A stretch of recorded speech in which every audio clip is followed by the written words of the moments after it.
a minha perspectiva dessa história, o que eu vejo da história dos meus pais, eu já cheguei a mencionar isso em alguns outros programas. Meus pais são absurdamente trabalhadores. Muito, muito, muito, muito. Meu pai, desde que eu me entendo por gente, ele tem no mínimo 2 trabalhos. Geralmente 3. E minha mãe, mesma coisa, no mínimo 2. Meu pai e minha mãe foram padeiros por quase a minha vida inteira. Teve um período ali que meu pai trabalhava com bar, mas foi um período bem curto. E depois disso ele já abriu uma padaria. E ficaram nessa vida até muito recentemente, quando eles aposentaram da padaria. E minha mãe, ela, além de trabalhar na padaria, trabalhava em casa, porque ela estava sempre arrumando a casa, estava sempre passando roupa, sempre cozinhando e cuidando de 3 meninos custosos a um nível absurdo, né? E a gente deu bastante trabalho para ela. E ela estava sempre fazendo essas 2 coisas ao mesmo tempo, no fim das contas. E meu pai, além de trabalhar na padaria, ele tinha uma fazenda, ele comprou uma fazenda depois de um tempo e ele fazia a parte não só administrativa, mas trabalhava muito diretamente também. Ele ia sempre para lá para controlar uma coisa aqui, uma coisa ali, mas metia a mão na massa e trabalhava com outras coisas lá também. E, além disso, meu pai teve um período muito longo também trabalhando no Banco Cooperativo de Crédito Rural. Então, assim, ele era uma pessoa que trabalhava aí facilmente, sei lá, umas 16 horas por dia. Isso era normal para ele. E a minha mãe, não muito diferente disso, porque, como eu mencionei também, tinha um trabalho doméstico, que é um trabalho invisibilizado muitas vezes, né, e que é um trabalho muito intenso. Então, assim, ela trabalhava muito pesado na padaria, chegava em casa e ia trabalhar mais. E assim, com muita, muita, muita dificuldade nesse aspecto, trabalhando muito pesado, eles conseguiram dar condições para o que era ali, na nossa perspectiva, que foi falado para nós por eles várias e várias vezes, dar para nós as condições necessárias para a gente, principalmente, estudar, que era um dos objetivos de vida, era um dos sonhos deles, segundo eles falaram para a gente diversas vezes. E assim, deu mais do que isso, na verdade. Deu condições de a gente fazer, no meu caso, eu fiz faculdade federal, mas um dos grandes motivos, aí vem a oportunidade novamente, que a gente está falando, não é só questão de você se esforçar em nada, mas um dos grandes motivos pelos quais eu consegui fazer a universidade federal foi porque eu tive condição de fazer um cursinho. Eles pagaram um cursinho para mim por um período. Quando eu saí da escola, eu saí formado em escola pública, eu cheguei a fazer o segundo ano do segundo grau em escola particular, mas aí no terceiro ano eu voltei para a escola pública e basicamente repeti o que eu estava vendo no segundo ano por causa de um certo atraso que existia em comparação ao setor privado e setor público. E acabando isso, eu tentei federal, cheguei perto, mas não passei. E aí passei em Itaúna, na verdade, estudei 6 meses de biologia lá para ter certeza que era o curso que eu queria fazer e tal. Então, sim, foi uma oportunidade muito boa também e foi pago pelo meu pai, porque era uma universidade particular. E aí saí de lá e fui fazer cursinho, fiz cursinho por um período e aí passei em Ouro Preto e Lavras. E escolhi Lavras. E meus 2 irmãos fizeram particular. Meu irmão começou estudando em Itaúna e depois foi para a PUC e por um longo período, né, estudou. A gente faz inclusive essa brincadeira com ele várias vezes, que ele demorou bem uns anos para formar. E minha irmã foi direto para a PUC. E minha irmã teve a oportunidade de fazer todo o segundo grau dela em escola particular, ela estudava em Abaeté, essa mesma escola que eu cheguei a fazer o meu segundo ano lá. E tudo isso, cara, tudo isso foi, tipo assim, fruto de suor demais dos meus 2 pais. E além disso, assim, a gente nunca teve problema sério com saúde, porque eles sempre pagaram um plano de saúde, então tudo que a gente precisava, a gente tinha condições de ir a um médico e de maneira preventiva, inclusive, que não é todo mundo tem essa oportunidade. E assim, a gente nunca teve problema com moradia, nunca teve problema de alimentação. Então, de certa forma, se você for olhar a sociedade brasileira, nós fomos muito, muito privilegiados. E esse privilégio, bem entre aspas, veio desse esforço absurdo dos meus pais. Então, assim, eu tenho muito a agradecer os 2 por tudo que eles fizeram por nós. Eu vou agradecer por mim, mas eu tenho certeza que meus irmãos também são gratos a eles por isso. E eu imagino que todo mundo que ouve essa história, né, consegue reconhecer nela essa atitude heróica dos 2, assim, de peitar o mundo e trabalhar intensamente todos os dias da vida deles. E quando eu falo todos os dias mesmo, porque meu pai passou 20 anos sem tirar férias. E assim, meu pai trabalhava de segunda a segunda, enquanto a padaria abria domingo. Depois de um certo tempo, a padaria passou a fechar domingo, então pelo menos ele tinha um dia de pseudo-descanso. Porque no fim das contas ele estava resolvendo problema, ele tinha que ir para a fazenda, ele tinha os outros trabalhos dele. Então ele nunca estava descansando, ele estava sempre trabalhando. E assim, dessa maneira muito intensa, eles conseguiram o que era o objetivo que eles tinham declarado para a gente ali, de dar condições para a gente para estudar e para ter um futuro. E eu tenho certeza que muita gente que ouve essa história pensa, e deve pensar de certa forma, que é uma história muito bonita, né? E que não é nada bonita, né? Porque hoje... O que, na verdade, eu acho que passa despercebido para muita gente é que isso, na verdade, é uma história trágica, sabe, assim, e tem que ser direto nesse ponto, sabe? Por que ela é trágica? Ela não é trágica para nós três, os filhos, mas ela é trágica para meus pais. A gente tende a analisar a história, pela maneira como ela é contada, do ponto de vista do objetivo. Eles tinham um objetivo que eles alcançaram e parabéns, e vão bater palma para isso, só que a gente não vê as consequências, a gente não vê o que está por trás dessa história. Que custa, né? Que foi. A gente não vê o que custa.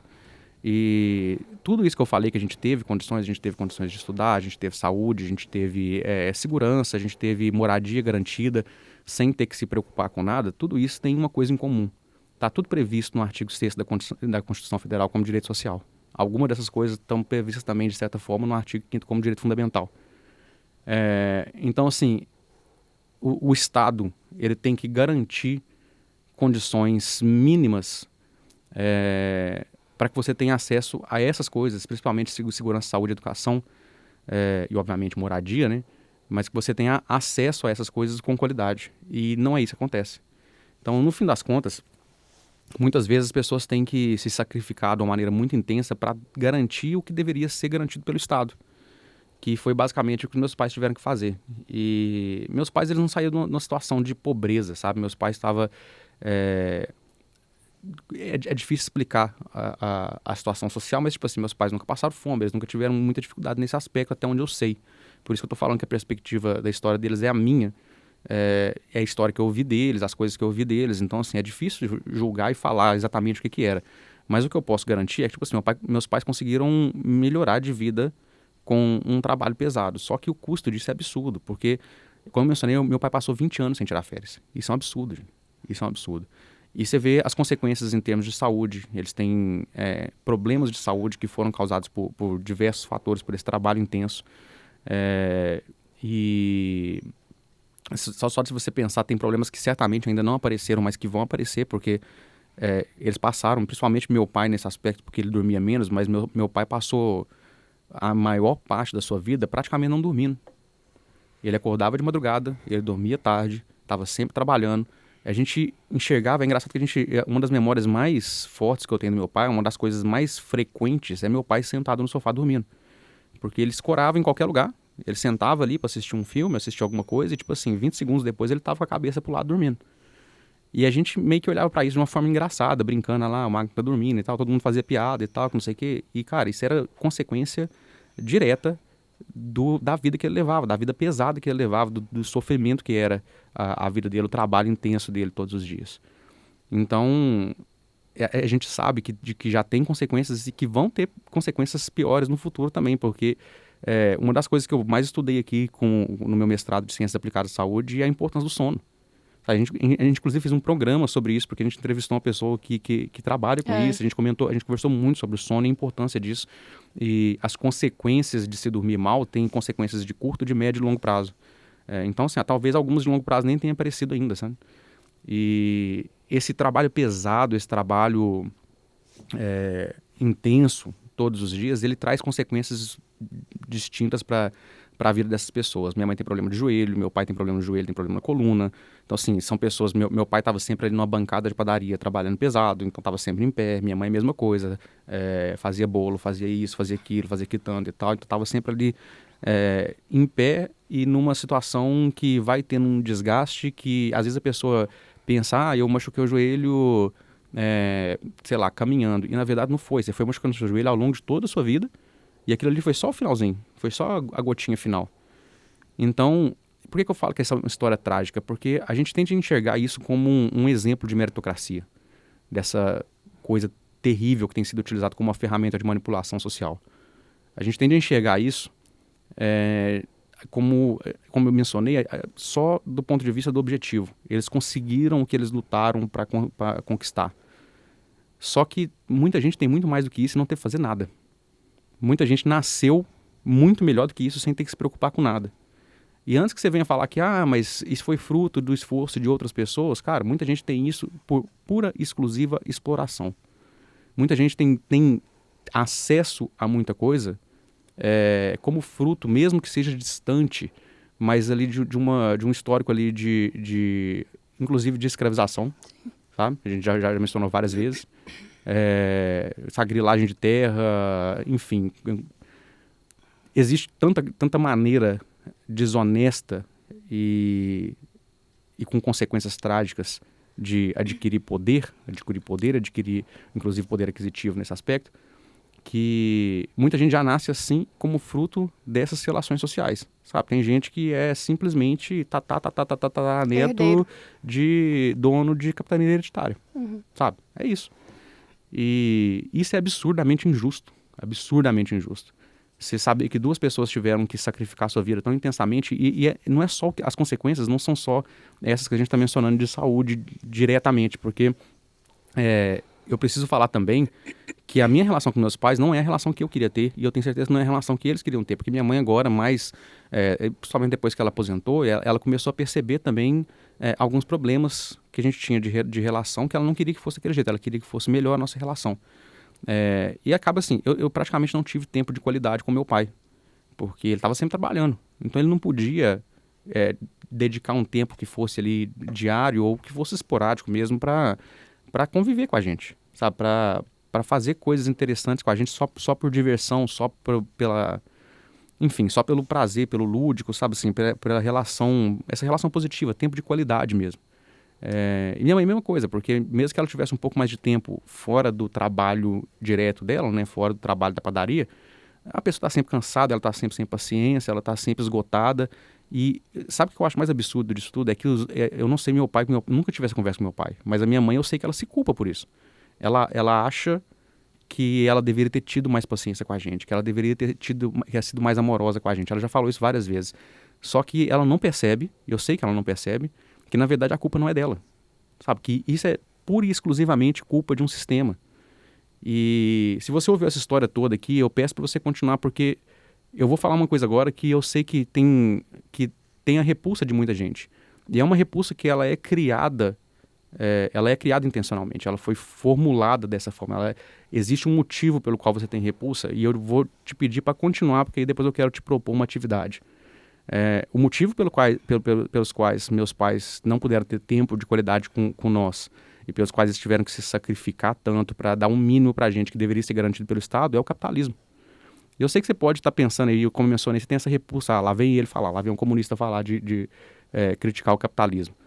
Só que aí, o que eu quero propor para você como atividade? Aproveita, ouça esse programa sozinho, ou então, se você está ouvindo com outra pessoa, vai para um canto depois e se pergunta por que você acha isso? Por que você acha que não tem como fugir disso? Por que você acha que o capitalismo é a única resposta possível? Por que você acha que essa sociedade é um exemplo de sociedade? Por que você acha que essa história dos meus pais é um exemplo? Por que você pensa que... por que você não consegue enxergar a tragédia que isso é, a tragédia que é para eles, diretamente e também para as relações que eles constroem, para a sociabilidade deles? Sabe? Se coloque nessa situação, vá para um lugar onde você está sozinho, sem o julgamento de ninguém, e se pergunte isso. E se você não chegar em resposta nenhuma, é porque você está sendo manipulado.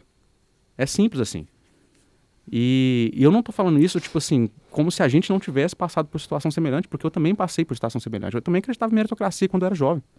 Eu também achava que era só se esforçar, que dependia de cada um.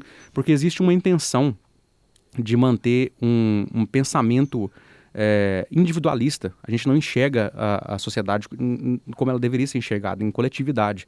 A gente acha que um exemplo de superação, que nem deveria existir, porque eles não deveriam ser obrigados a se matar de trabalhar para isso, primeiro que isso a gente não consegue enxergar que isso é uma exceção, porque a história dos meus pais é compartilhada por muita gente no Brasil. E nem todos conseguem chegar. Não, quase ninguém consegue. Né? Nem todos, sabe assim, praticamente ninguém. Meus pais são exceção, sabe?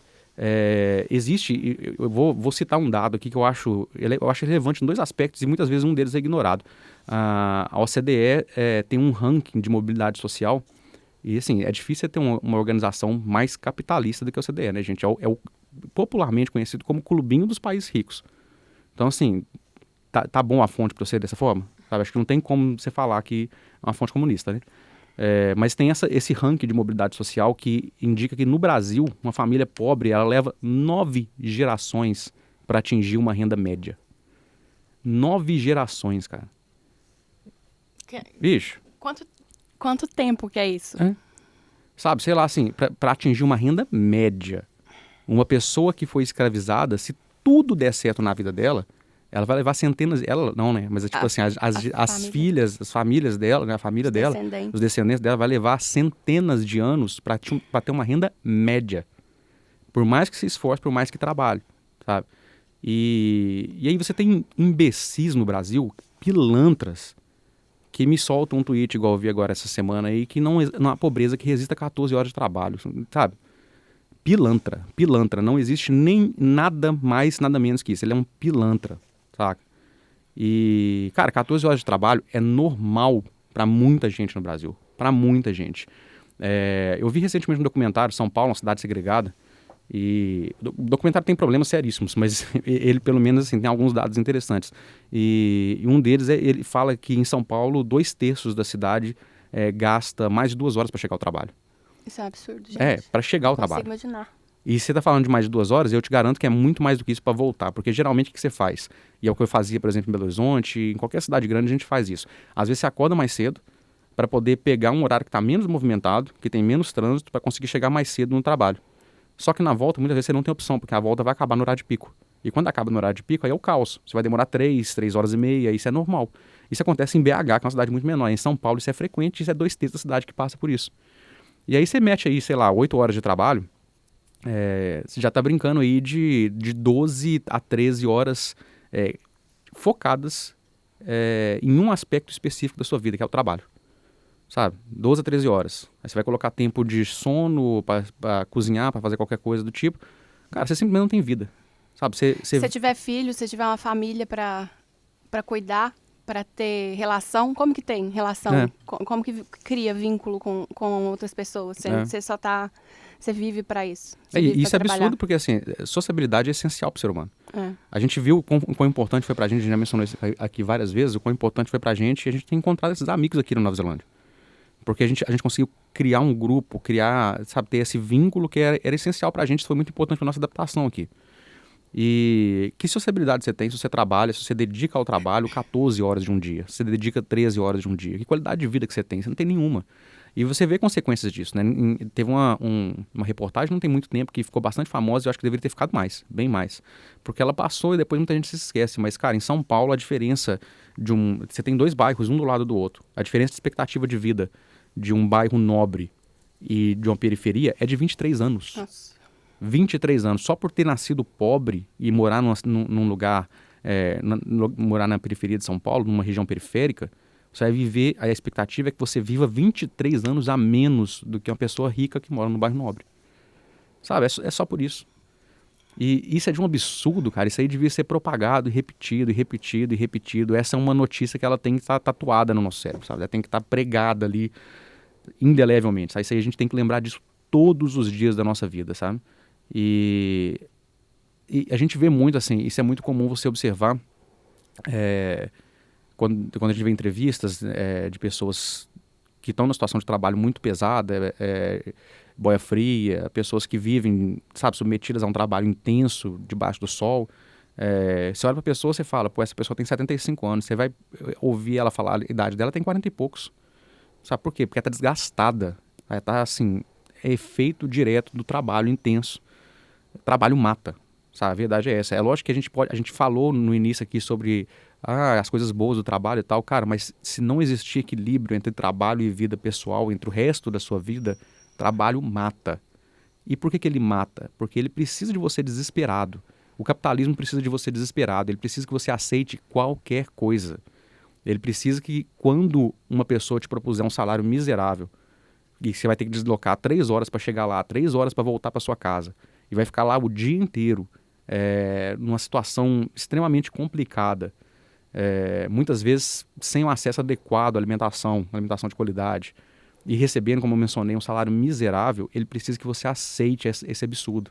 Para você aceitar isso, você tem que estar desesperado. E é isso que que eu falo que é um projeto? Por que teve a reforma trabalhista do Temer? Para deixar a gente desesperada, para colocar a gente em situação de precarização, para você aceitar qualquer coisa que te propuserem. É o famoso caso de não estar satisfeito, tudo bem, tem uma fila lá fora que quer o seu trabalho, que aceita. Exatamente. Então, porque tá todo mundo desesperado. Exatamente. Tá todo mundo desesperado. E isso é um projeto. Isso foi feito assim. Outra coisa que eu acho que tem em comum entre todas aquelas coisas que eu falei, eu vou colocar aqui segurança, saúde e educação. A primeira coisa que eu acho que tem em comum entre essas três coisas que muita gente ignora é que, cara, não deveria nem existir segurança, saúde e educação privada. Não deveria existir. Que é o básico mesmo. É o básico. Tá? Não deveria existir. Porque a partir do momento que existe essas coisas, que há a possibilidade de segurança, saúde e educação privada, você cria desigualdade. E essa desigualdade se propaga, e se propaga, e se propaga, e a tendência é que piore cada vez mais. Então, não deveria existir isso, deveria ser sempre público e de qualidade. Para ser de qualidade, tem que ser sempre público. Tá? Aí a gente tem a frase que também ficou famosa recentemente de um outro imbecil, comentarista de um canal que dedicou bem os últimos anos aí a propagar a imbecilidade, né? Que é Cuba não tem nada, só tem segurança, saúde e educação. Parabéns. Parabéns. Isso aí mostra quem são essas pessoas, sabe? Só tem segurança, saúde e educação, não tem mais nada. Pô, parabéns, cara. Sabe? Então, assim, deveria ser público, não deveria existir privado, e a gente fica no desespero, sabe? Todo mundo trabalhando pesado, intensamente, se matando, para que algumas poucas pessoas se beneficiem disso. Então é isso, vamos deixar todo mundo precarizado, em situação miserável, para que meia dúzia possa fazer uma fraude nas Americanas e sair andando como se nada tivesse acontecido e ainda passear de iate por aí e tudo mais, né? E criar think tank aí com o objetivo de manipular a política brasileira, porque é uma coisa que eu acho muito interessante, que a gente não percebe, mas voto censitário no Brasil nunca acabou. Nunca acabou. A gente tem uma bancada do agro, por exemplo, que ocupa hoje quase a metade, se eu não me engano, está quase a metade do parlamento. E é engraçado, quem que eles beneficiam? Eles beneficiam meia dúzia de gente. Eles beneficiam os grandes latifundiários. Ou seja, isso não é voto censitário, não? Você não está tendo um poder muito maior porque você tem dinheiro? Não está tendo uma consequência política muito maior? Não está tendo vantagens grandes simplesmente porque você tem dinheiro? E isso estou dando só um exemplo de uma bancada. A gente pode botar a da bala aí, a gente pode botar a da Bíblia também, porque não deixa de ser, né? Porque nós estamos falando de um grande negócio no Brasil, né? Enfim. Eu quero... Pode falar. Não, pode finalizar o seu coisa que eu quero... Seu coisa? Não, assim, o que eu queria propor para todo mundo, sabe, assim, principalmente para quem ficou incomodado com tudo que eu falei, é de pensar sozinho em casa do quanto você tem sido explorado, que eu tenho certeza que a maior parte das pessoas que estão ouvindo a gente está sendo explorada de alguma forma. Porque, no fim das contas, é isso. E não consegue nem perceber, Não consegue perceber, sabe?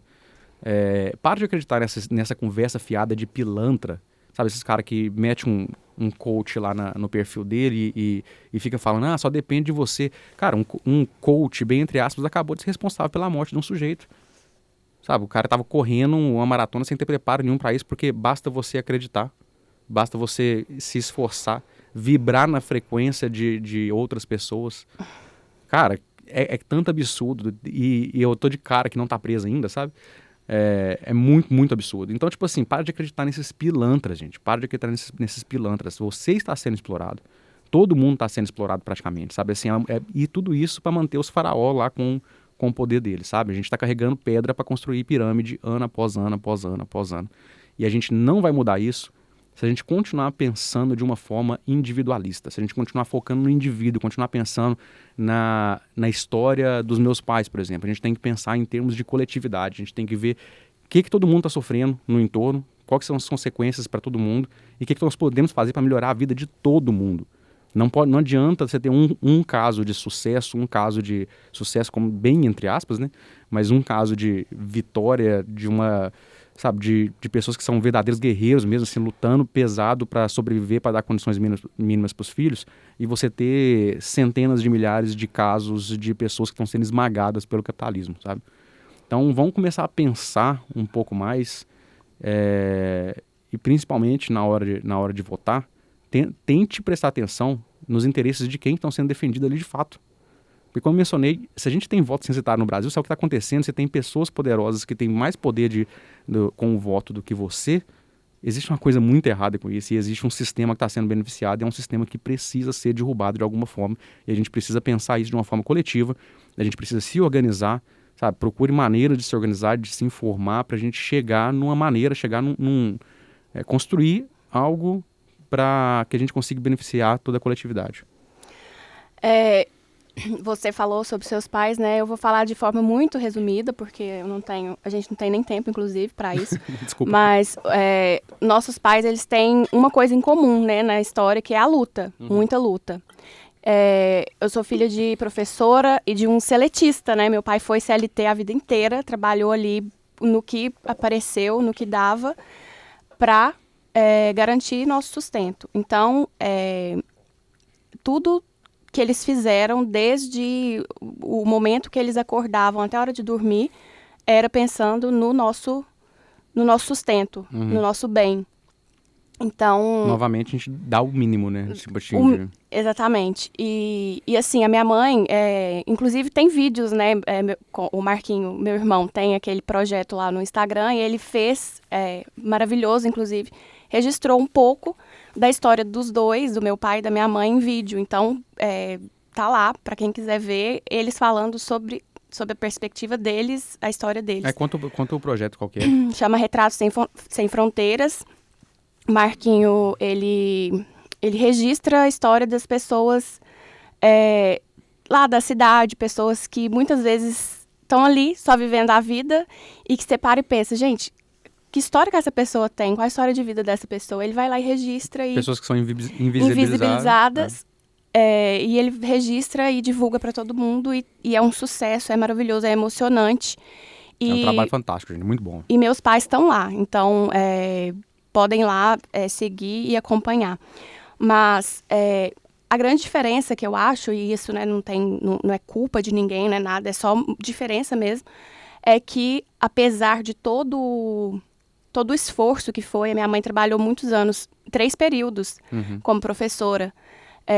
Eu quase não via minha mãe. Eu lembro, eu inclusive escrevi esses dias, falei que eu tenho uma memória muito, muito clara de levantar à tarde, depois da soneca da tarde, eu acho que eu tinha uns 4 anos, chamando pela minha mãe, chorando, e eu tava com a babá, e meu pai, eu acho, tinha chegado do hospital, chamando a minha mãe, e meu pai falou assim, não, ela vai chegar só depois, ela tá na escola, e eu não veria ela de novo, porque ela chegaria 11 horas da noite, e eu já estaria dormindo.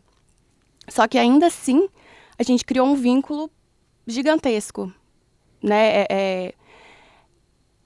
Eu lembro, eu tenho essas memórias, assim, do tempo que a minha mãe estava em casa, apesar dela estar trabalhando, corrigindo prova, ela estava ali educando, sabe? Cuidando. Acho que até um pouco por esse viés também, né? Pelo fato dela ser educadora. Exatamente. Como profissão, inclusive. Isso, né? E isso é o foco dela, sabe? É assim, vocês não têm roupa de marca, vocês não têm... A gente não viaja, mas isso aqui a gente tem. Esse vínculo aqui a gente está criando. E que é o mais importante, né? Que é muito importante, que hoje, né, faz toda a diferença na minha vida. E o meu pai, a mesma coisa. Meu pai, ele sempre foi um homem totalmente diferente de todos os outros, sabe? As colegas da minha mãe sempre comentavam, Geraldo, você tem sorte, porque o Bitira, ele cuida da casa. Meu pai cozinhava, meu pai que arrumava a casa, sabe? Isso 20 anos atrás. Isso não era comum, não era normal. Normal, né? Não era... É normal do ponto de vista estatístico. Sim. Então, a história dos 2 casais de pais tem essa luta em comum, né? De buscar, de doar a vida em busca do mínimo para os filhos, né? O objetivo comum dos 2 sempre foi dar o mínimo para os filhos. Os 2 casais de pais conseguiram atingir esse objetivo e estão aí hoje lidando com as consequências, né? Sim.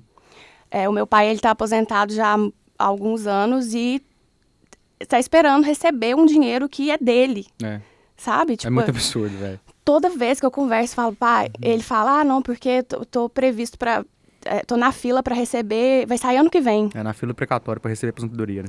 A aposentadoria dele, ele trabalhou a vida inteira e o dinheiro é dele e ele não pode usufruir desse dinheiro. A minha mãe, ela aposentou nos 2 cargos dela, né? Tipo, foi ali na época certa e tudo. Ainda assim, é um absurdo, porque o dinheiro que ela recebe, vai ser... É um insulto, né, velho? É tipo, cara, você trabalha a vida toda e recebe nada quase, sabe? Então, assim, é admiração, sabe? É admiração e gratidão. Essa palavra ficou meio banalizada, né? Gratidão, mas é o sentimento de gratidão e de admiração por eles. Eu acho muito importante deixar isso muito claro aqui, que tanto no meu caso quanto o seu, a gente tem admiração, a gente tem gratidão. O que a nossa raiva, a nossa insatisfação é com o sistema, não é com eles. Não é com eles, É de o jeito fato nenhum. desse sistema ter acabado com a vida deles e dificultado, reduzido a gente nossa está só usando possibilidade, eles como exemplo É. do que é o sistema, né? Do que o sistema faz com as pessoas.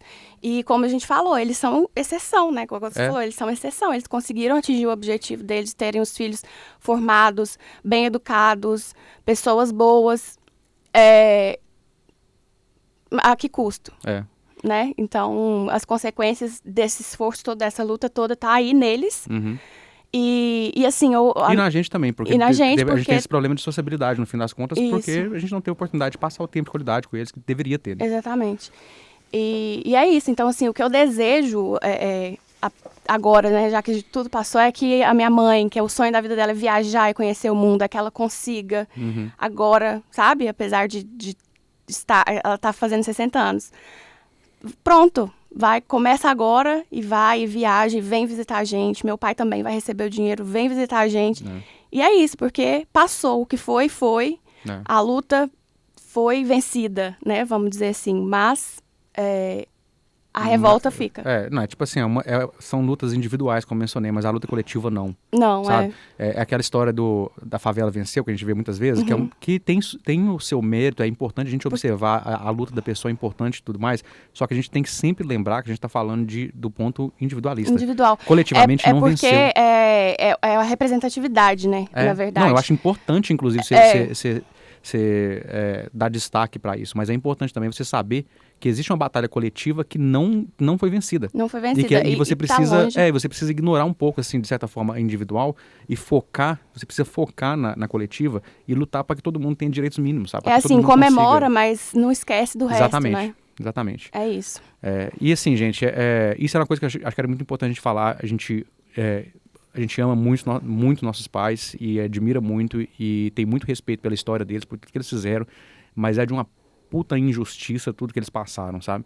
E eu preciso o que a gente quer aqui, contando tudo isso, é que vocês parem para pensar nas histórias dos seus pais, nas histórias da sua família, na sua história. E perceba que você também está sendo carne moída nesse sistema, sabe? Sim.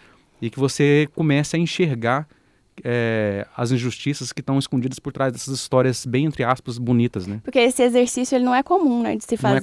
Não é comum pra ninguém, cara. Isso é uma construção. E o que eu tô tentando fazer aqui é ser parte disso, é tentar ajudar a construir isso em pessoas que não chegaram nesse ponto ainda. E eu tô muito distante de muita gente que eu conheço, sabe, assim, que eu admiro, inclusive de gente que vai vir aqui virar host no Conexão Sul-América, sabe, assim, que é um cara que eu admiro muito também e que tem muito mais conhecimento que eu, inclusive, nesse aspecto. Ele dá aula. Dá aula, inclusive. Então, tipo assim, literalmente. gente...